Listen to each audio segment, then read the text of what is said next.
Hello everybody.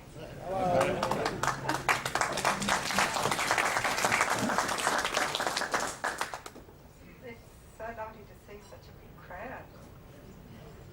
I was working at the Esperance Hospital in 1975 and I received a phone call from some friends in Wyndham who told me that the flying job had come up and I should apply. My first thought was, no way, that'll take the fun out of it. So anyway, I thought, oh well, I might as well give it a ring and see what happens. So I rang my lovely Mrs. Clark at the health department and said, I've heard that the job's going for a flight nurse. And she said, oh, could I apply for the position? She said, oh, I'm sorry, dear, we don't have a vacancy.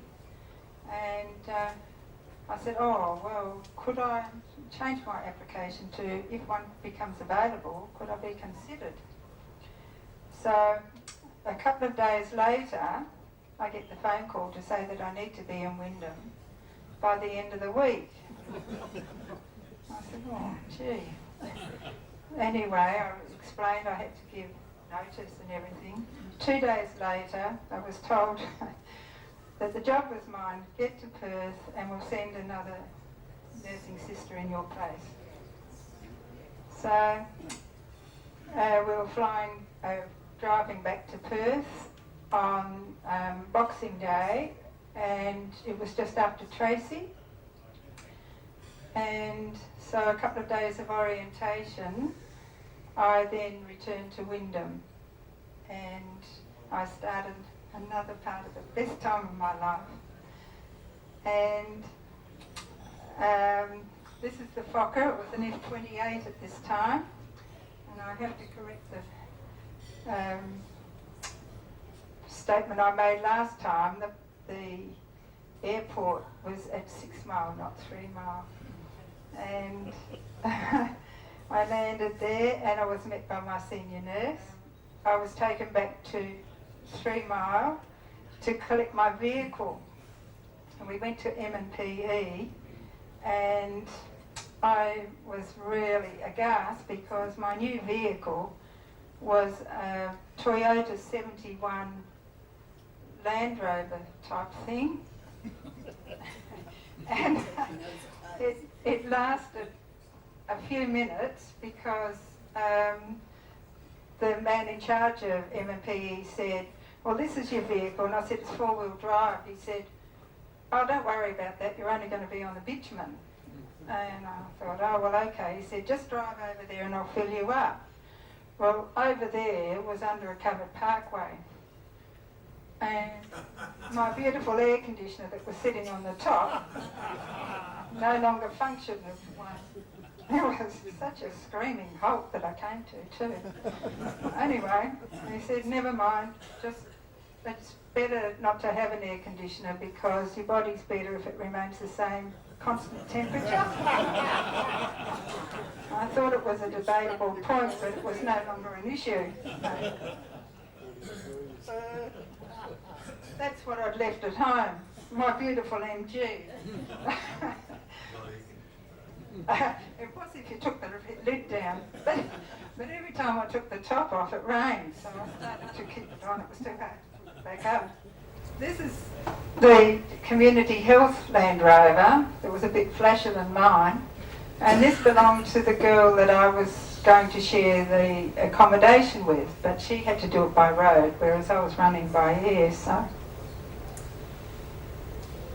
and this is the airport.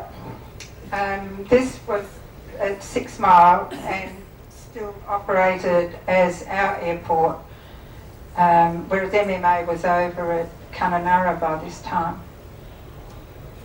This is Peter Reid, and he had his own air charter now, and he was the lovely friend that rang me up and told me the job was going. I hadn't given time, by the way, for the mail to get from Wyndham to Perth with a letter of resignation. That was where my big mistake was. That's Peter's other plane. We still used MMA. Right, put that one in. And this is our beautiful Mike Whiskey Juliet. And that was on the strip at Nicholson. This was my very first day at Gordon Downs, and that was Maisie, the nurse who was relieving until I got there. And I have to introduce again my lovely friend and pilot, Les Watts, that was the pilot at the time. And there he is, standing by the plane. When we were at Gordon Downs, it was stinking hot, and when we got back in the plane, I'd forgotten about the smells and the flies and the heat when you shut the door, and I had a bit of a grizzle and a groan, and Les had just met me, but we came back up, and on the way we had a call to say that we had to go out to Columbaroo to pick up a fellow. And as we were flying out, we dropped off, and Maisie took the patients in, and Les and I took off to Columbaroo, and it was the wet, and so it was a bit bumpy. And as we were going, we hit a bump. I flew up, hit my head on the ceiling of the plane, and fell back down again and laughed.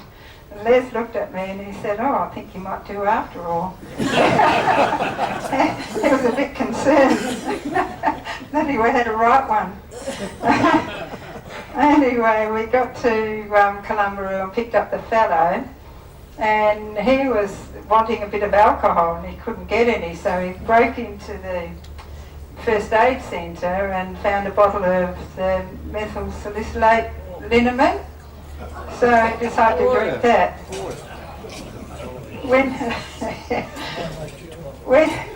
When you're going to take off or land is when anybody is going to vomit, if they're going to vomit. So we take off, and sure enough, he let fly. But I tell you what, the smell of the methyl sour was a lot better than if you'd had a feed of emu. There's Bevan. Bevan came when Les's contract finished in June. This was another photo when we were going out to do a clinic at Halls Creek, and we had to divert. This was in Peter's plane, and we had to wait while he went in to check the next flight that he had to do. Somebody had died and he had to take him to Charters Towers. So we were waiting for another plane, but in the end we just put everything back in and went to Halls Creek and did the clinic, and Peter came back, and he came back and picked us up at the end of the day. We did several clinic runs. This is in February. January we did 64 hours, February we did 59 hours, in March we did 62 hours, and this was the 1st of March, Wyndham, Halls Creek, Wyndham, Halls Creek, flight times 1:15 minutes, so we went back and forwards. 4th, we did Wyndham, Kununurra, Ord River, Nicholson, Kununurra, Wyndham. We went to Kununurra to pick up the doctor. On return to Wyndham, we went back to Ord River for an evacuation and returned to Wyndham. That was 5 hours. On the 5th, we went Wyndham, Kununurra, Halls Creek, Billaloona, Lombardina, Derby, Halls Creek, Wyndham. Flight time 8 hours. We obviously were filling in for the Derby plane because Billaloona and Lombardina were out from Derby. On March the 14th, with the experience of the cyclone that hit Darwin, Cyclone Wilma was heading for Wyndham. So Les and Sandy, Les's wife, and I took off with all my belongings. Les said, "Did you bring the sink?" And we went to Catherine for the night. So then we flew back the next day, and Catherine Wyndham was flight time 1 hour 55 minutes, and there was water everywhere but no damage. On March the 31st we went to Wyndham, Columbaroo, Halls Creek, Wyndham, 4 hours flight. In April we did 68 hours. In May we did 76 hours. So the total to June was 329 hours. But that was not working time on the ground, that was just the actual flying time. So we just had the best time. When Bevan came in July, we did 56 hours. In August we did 54, and in September we did 40. But I left in September to come back to Perth, and that was a total of 150 hours. It was a lot of fun. You did all right, Pat. Thanks. Yes. Oh, it was just great, wasn't it? It was just great. For people that didn't know, weren't here at the last one, I did my general at Fremantle Hospital, my mid at Queen Vic in Adelaide, and my child health at Ngala. And that was how I was getting around all these places, because I could just go anywhere really, which was great. This is landing at Nicholson. It was a great place to go for a clinic. The people were just wonderful, and this is Len Hill. He was the station manager. He came to pick us up, and there's our transport back to the station, to the homestead, and that one's actually with Bevan. And this is in the bow shed doing it, and that's me with a little baby. And there's Les doing the maintenance. And this is one of our clinic runs was Mitchell Plateau to Columbaroo, and we drop off for morning tea and just check the guys at Mitchell Plateau. They were surveying for bauxite, and I learned that sign of bauxite was lots of cabbage trees, and you can see the cabbage trees. I don't know if it's going now. Did it get going? But at 5 o'clock every night, this emu used to come for a beer with the boys, and they called it the Emu Bar. Here's us on the way to Columbaroo, and there's Les and the doctor. That was a Dr. Ong that was filling in, and that was with the mail. The night before all the clinics, the pilot would go and collect all the mail, and one time we even had potted plants on site, and sacks of potatoes. So here's landing at Columbaroo with Father Sands and a patient, and myself with the gear, and that was the girl that I lived with came for a ride.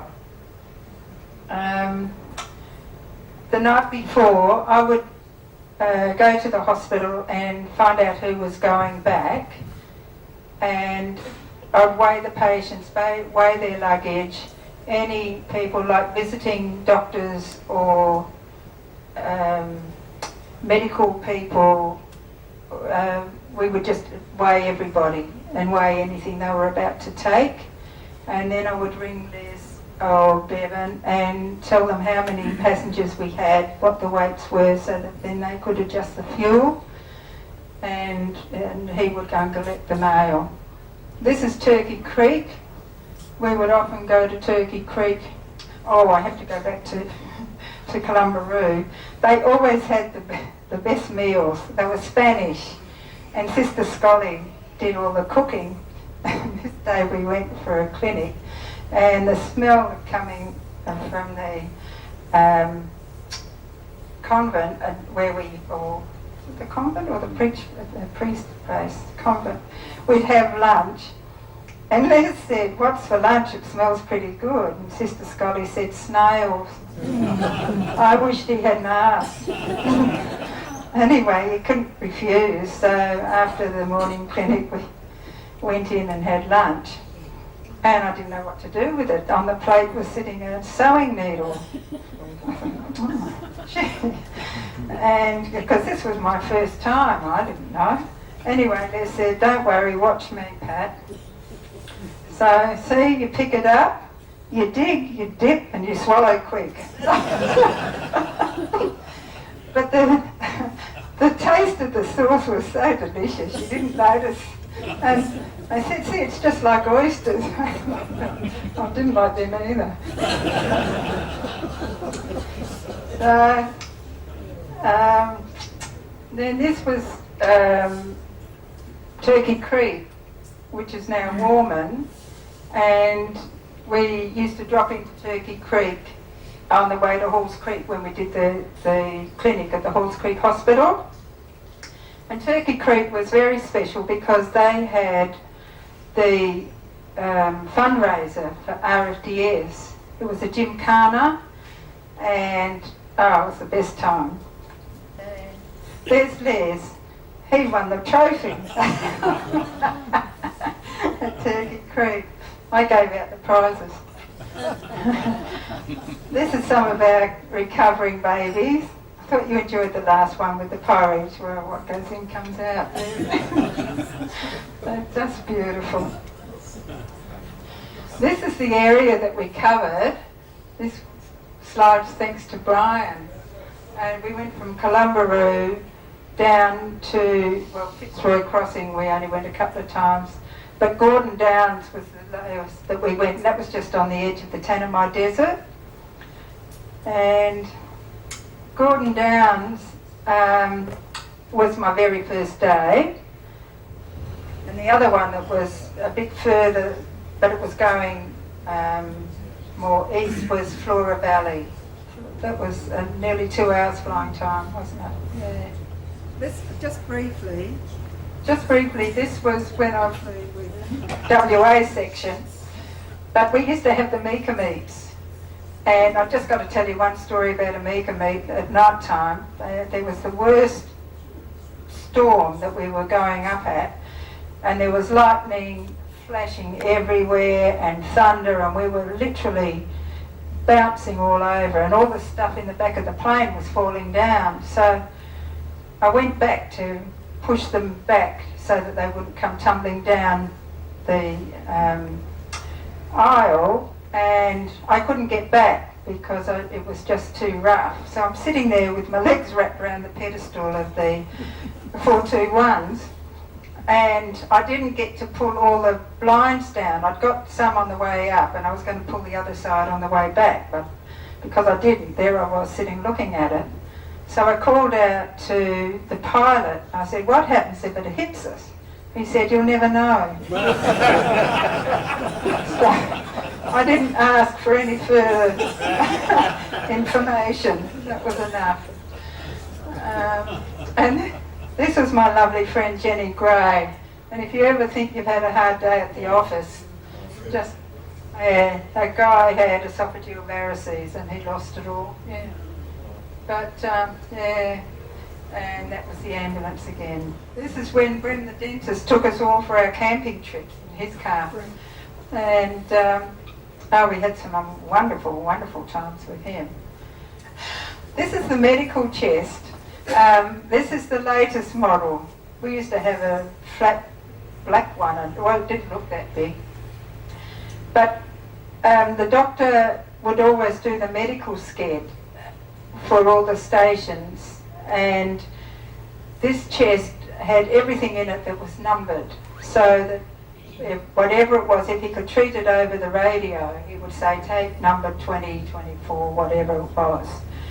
And if they couldn't be treated by the chest, they would organise the flight with the pilot and Charlie Prideaux, who was the base man, and we would go and get them. But I was really, really interested to see what the difference is now with RFDS. And so I went down, and this lady was the one that showed me around, Debbie. I was blown away with RFDS today, absolutely blown away. They just have, that's their assessing room when they bring them back. This is the new fleet of flying doctors, these Pilatus planes. They can have 15 of them in the air at once. It's a mighty, mighty job. And this it's a bit hard to see, but it's the hydraulic lift.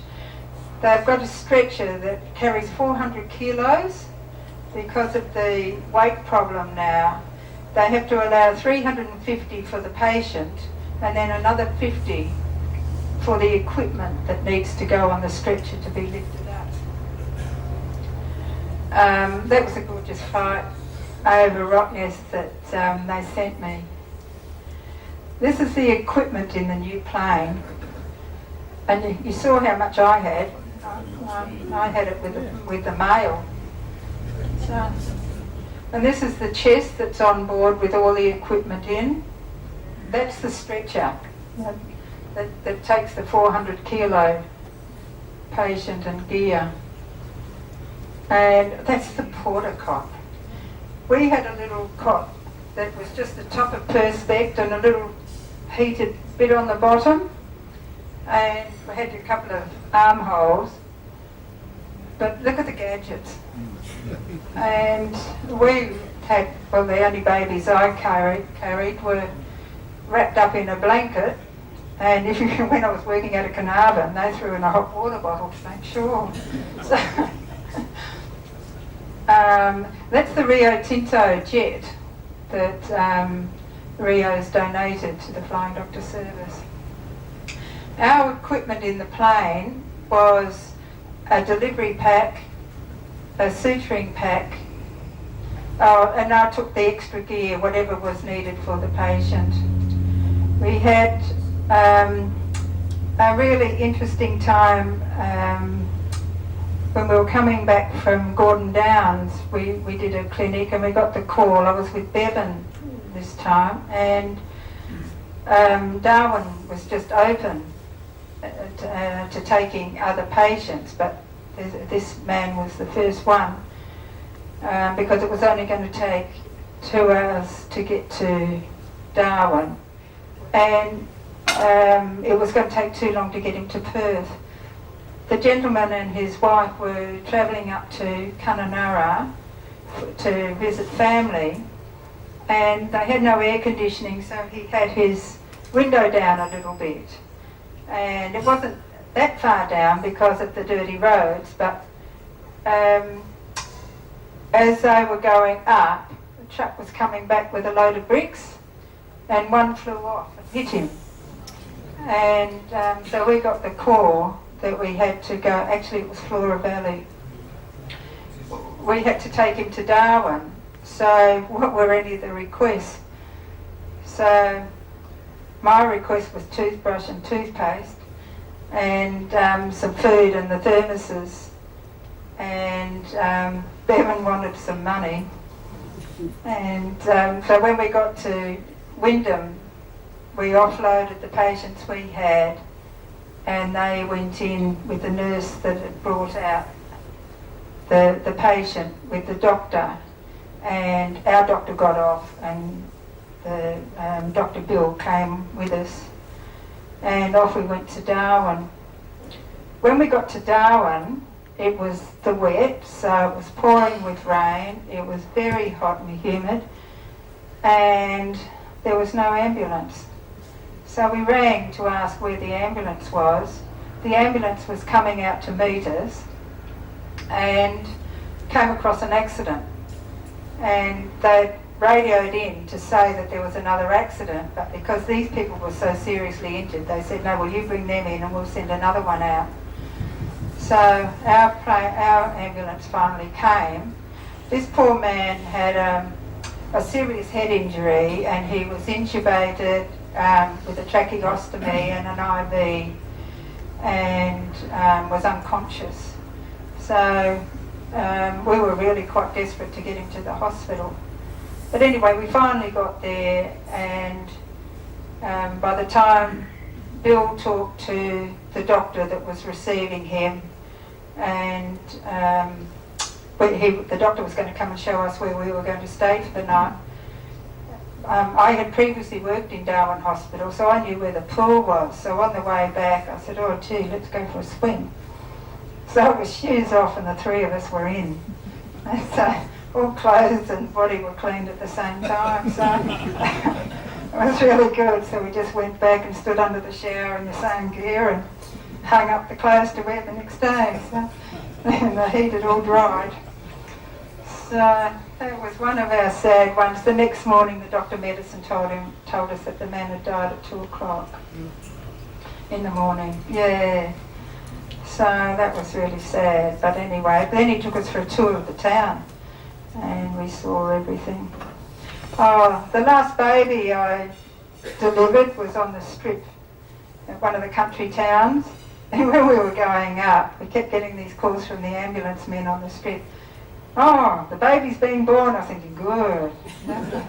Baby's being born, good. We finally landed and they just about wrenched the door. I said, quick, the baby's being born. I said, I thought you told me it had been born. And so anyway, I delivered the baby and picked it up and we came back to Perth.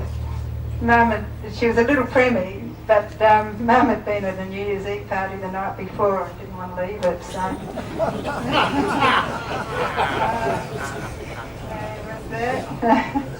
And another one that we had, the patient came to Wyndham to have the baby and had a complication of the delivery. So instead of packing up her and the baby, they decided to fly the surgeon up. So everything was done and it was 2 o'clock in the morning and it was very hot and everybody was hyped up. And somebody said, let's go for a swim. So we went out to a place called Croc Hole. I must admit that I did question the name of the place. Don't worry about it, they'll only be freshies. Anyway, it was so good when we all jumped in. And I can still remember sitting on the rocks and just having the breeze cool you. Because it was still 120 degrees at midnight, so it was pretty warm. And yes, and so for the next couple of nights, because it was so good, I say, oh, let's go Croc Hole, but it was still night time. Then we went on the weekend and I nearly died. It was just a mud pool and there was a thing of the croc sitting on the bank, the imprint.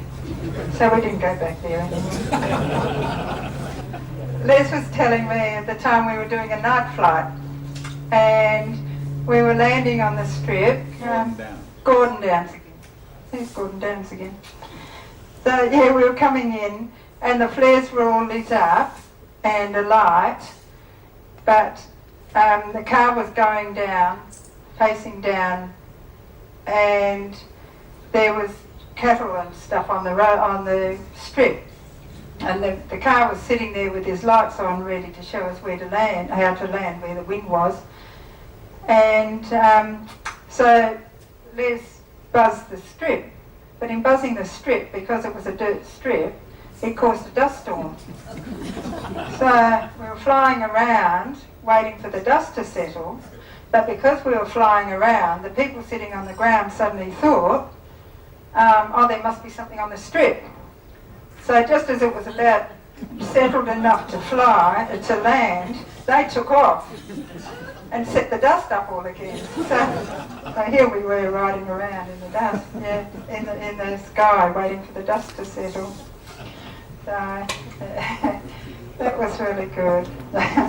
So thank you very much once again. But it was great fun.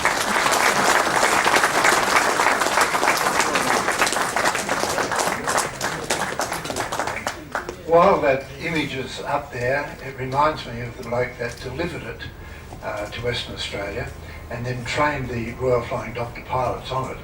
The person that delivered it was Graham Murphy. He keeps in contact with Neil Rea, and when he visits Perth on a fairly regular basis to check the pilots out, to keep them up to date, we go out and have lunch. And we, on the first occasion, had a great time where he recounted a story which I'm sure you'd love to hear, and I'm storing it up for you in a month or two.